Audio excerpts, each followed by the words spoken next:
नमस्कार। आदरणीय प्रधानमंत्री श्री नरेंद्र भाई मोदी जी को मेरा शत शत नमन। मैं हेतल जानी गुजरात के सुरेंद्रनगर जिले से बोल रही हूँ। मैं आपसे एक सवाल करना चाहती हूँ कि भारतीय जनता पार्टी के खिलाफ कई दल एकजुट होकर भारतीय जनता पार्टी के खिलाफ कई दल एकजुट होकर लड़ने की कोशिश कर रहे हैं और अलग अलग सोच वाली और एक दूसरे के खिलाफ लड़ने वाली पार्टियां भी आज एकजुट होकर दिखावा कर रही है, नाटक कर रही है। तो आप इसे कैसे देखते हैं? मुझे लगता है आपको भारी गुस्सा है ऐसे लोगों पर।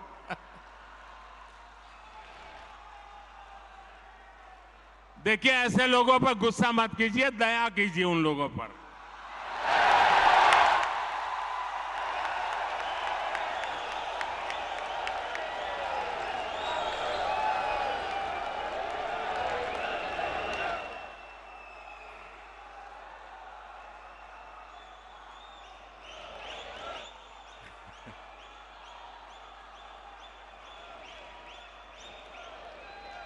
अच्छा, आपको याद होगा, जरा मैं पुरानी बात याद कराता हूं।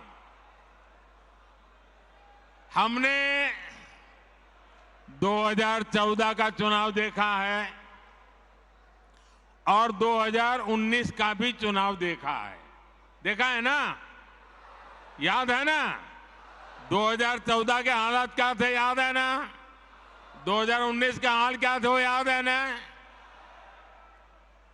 भाजपा के जो घोर विरोधी दल है, 2014 हो या 19, वो कितने ही घोर विरोधी थे, लेकिन उन दोनों चुनावों में हमने देखा कि इतनी छटपटाहट नहीं दिखी जितनी आज दिख रही है।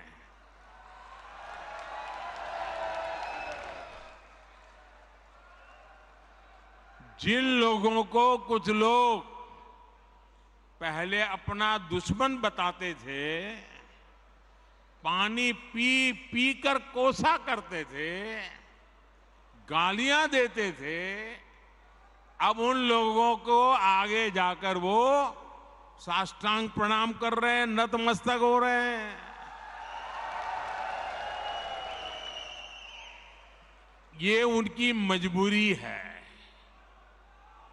ये विपक्षी दलों की हरकतों से, उनकी घबराहट से साफ है कि देश की जनता ने 2024 के चुनाव में भाजपा को वापस लाने का मन बना लिया है।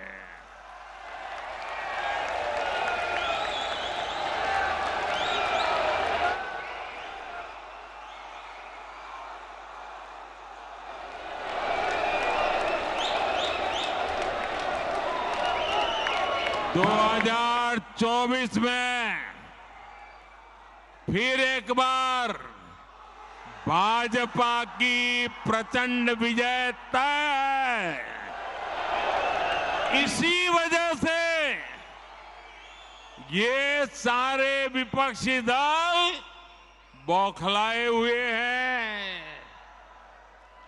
इसलिए इन्होंने तय किया है कि चुनाव से कुछ महीने पहले किसी भी तरीके से जनता को गुमराह करके, कुछ लोगों को बरगलाकर, झूठे आरोप लगाकर सत्ता हासिल की जाए। आप जरा प्यार से बैठिए भैया। आपका उत्साह, जब बूथ में आप जाएंगे वहां उत्साह दिखाना। आजकल जरा ध्यान से सुनिए, आपको मजा आएगा। एक बात मैं आपको बताता हूं, आप बैठिए, आगे आने की कोशिश मत कीजिए भैया, आप बैठिए।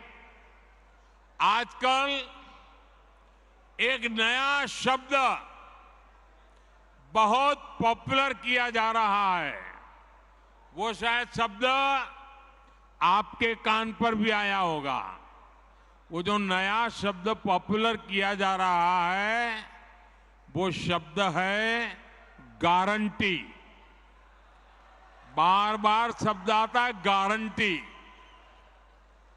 भाजपा के कार्यकर्ताओं की ये बहुत बड़ी जिम्मेदारी है कि लोगों को बताएं कि असल में ये विपक्षी दल किस चीज की गारंटी है। जानना चाहिए ना भाई, ये विपक्षी सब जो है वो किस चीज की गारंटी है। ये सारे लोग, ये दल गारंटी है भ्रष्टाचार की। ये गारंटी है लाखों करोड़ रुपयों के घोटालों की। कुछ दिन पहले इनकी एक फोटो ऑप कार्यक्रम हुआ था, मिलकर के फोटो निकालने का एक कार्यक्रम हुआ था। इस बैठक में शामिल दलों के इतिहास को देखेंगे तो पता चलेगा कि वो सब मिलकर के, जितने भी लोग वो फोटो में दिखते हैं ना, एक एक को जरा देख लीजिए, उन सबका मिलकर के टोटल लगाएंगे तो ये सारे मिलकर के कम से कम 20 लाख करोड़ के घोटाले की गारंटी है।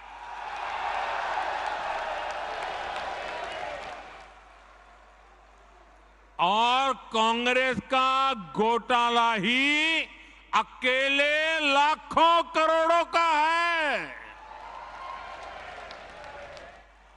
1,86,000 करोड़ का कोयला घोटाला, 1,76,000 करोड़ का 2G घोटाला, 70,000 करोड़ रुपए का कॉमनवेल्थ घोटाला शामिल है, 10,000 करोड़ रुपए का मनरेगा घोटाला, हेलीकॉप्टर से लेकर सबमरीन तक कांग्रेस के घोटाले से कोई ऐसा क्षेत्र नहीं है जो कांग्रेस के घोटाले की हाथ का शिकार न हुआ हो।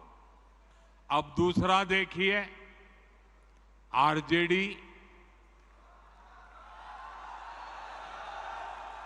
हजारों करोड़ के घोटाले का आरोप है। चारा घोटाला, अलकतरा घोटाला, पशुपालन शेड घोटाला, बाढ़ राहत घोटाला। आरजेडी के घोटालों की इतनी लंबी सूची है, अदालतें भी थक गई, एक के बाद एक सजा घोषित करती चली जा रही है।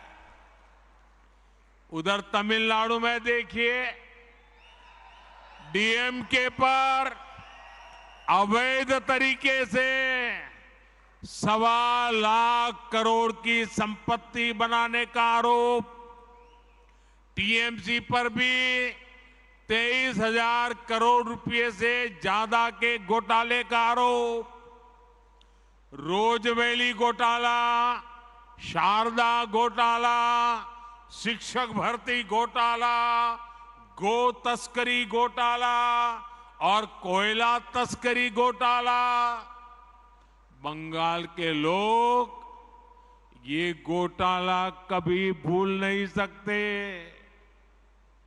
अगर मैं एनसीपी की बात करूं तो एनसीपी पर भी करीब करीब 70,000 करोड़ रुपए के घोटालों का आरोप है। महाराष्ट्र स्टेट कोऑपरेटिव बैंक घोटाला, महाराष्ट्र सिंचाई घोटाला, अवैध खनन घोटाला, इनकी लिस्ट भी बहुत लंबी है। इन पार्टियों के घोटालों का मीटर कभी डाउन ही नहीं होता।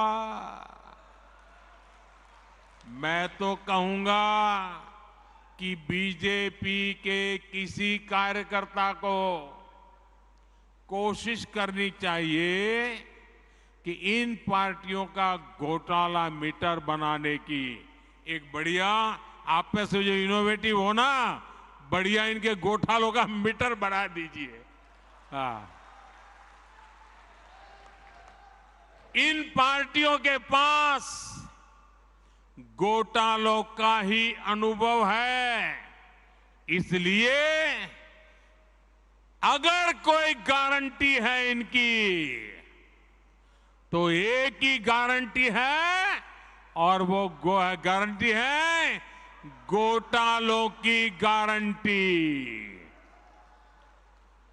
अब देश को तय करना है, क्या ये घोटालों की गारंटी को देश स्वीकार करेगा? देश स्वीकार करेगा?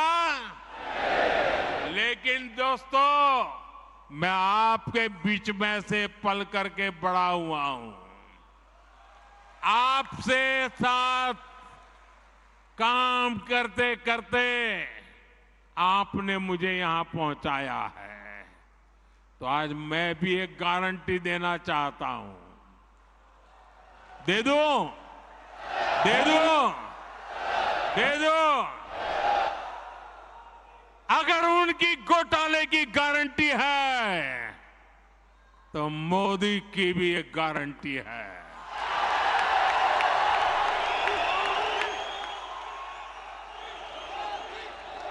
और मेरी गारंटी है, हर घोटालेबाज पर कार्रवाई की गारंटी।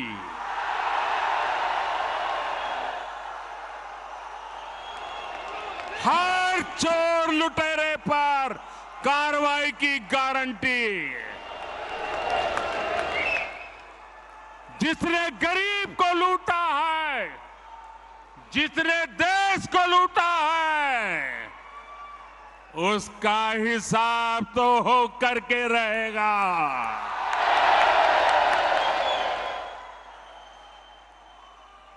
आज जब कानून का डंडा चल रहा है, जब जेल की सलाखें सामने दिख रही है, तब जाकर के ये जुगलबंदी हो रही है।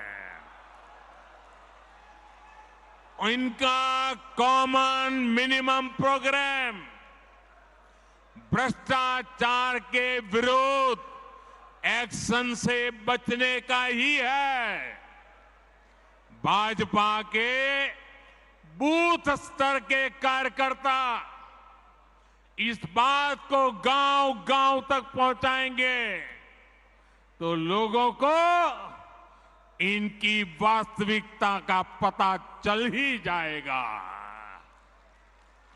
लोग स्वयं जागरूक हैं, वो देख रहे हैं इस विपक्षी एकता की कोशिश के पीछे सभी दलों की क्या मंशा है। उन दलों की असली पहचान 20 लाख करोड़ रुपए के घोटाले की गारंटी है। यही उनका इतिहास है। आप देखिए कि गांव में कोई अपराधी जब अपनी जेल में सजा काटकर गांव में आता है तो उसे लेकर क्या रवैया रहता है।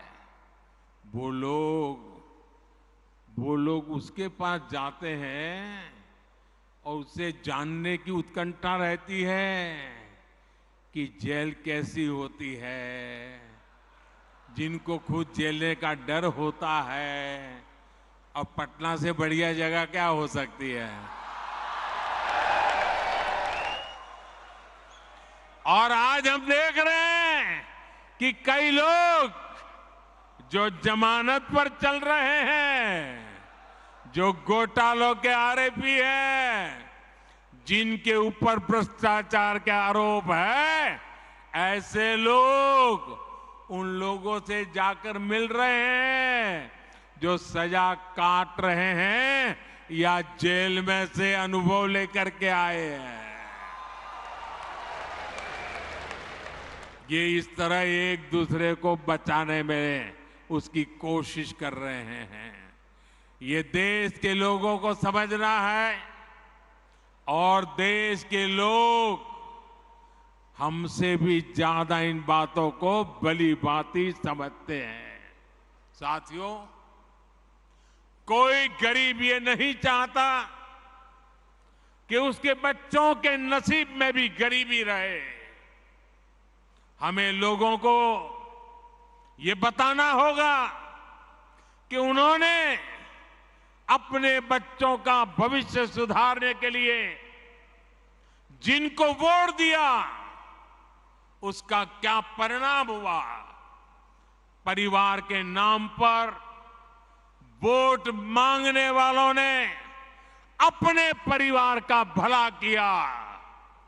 अब आपको सोच समझ कर तय करना है कि आप किसका भला होता देखना चाहते हैं।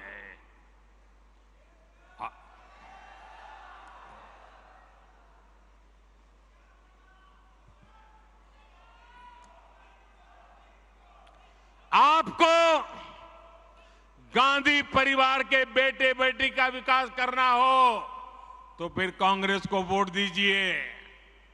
आपको मुलायम सिंह जी के बेटे का भला करना है तो फिर समाजवादी पार्टी को वोट दीजिए। अगर आप लालू परिवार के बेटे बेटियों को उनका भला करना चाहते हो तो आरजेडी को वोट दीजिए। आपको शरद पवार जी की बेटी का भला करना हो तो आप एनसीपी को वोट दीजिए। आपको अब्दुल्ला परिवार के बेटे का भला करना हो तो आप नेशनल कॉन्फ्रेंस को वोट दीजिए। आपको करुणानिधि जी के बेटे बेटियों पोते पोतियों का भला करना हो तो डीएमके को वोट दीजिए। आपको के चंद्रशेखर राव की बेटी का भला करना हो तो आप बीआरएस को वोट दीजिए। लेकिन मेरी बात ध्यान से सुनिएगा। मेरे देशवासियों, मेरी बात ध्यान से सुनिएगा। अगर आपको अपने बेटे का, अपनी बेटी का, अपने पोते का, अपनी पोती का, अपने नाते का, अपनी नाती का, अगर आपको अपने परिवार के बच्चों का भला करना है तो आप वोट भाजपा को दीजिए।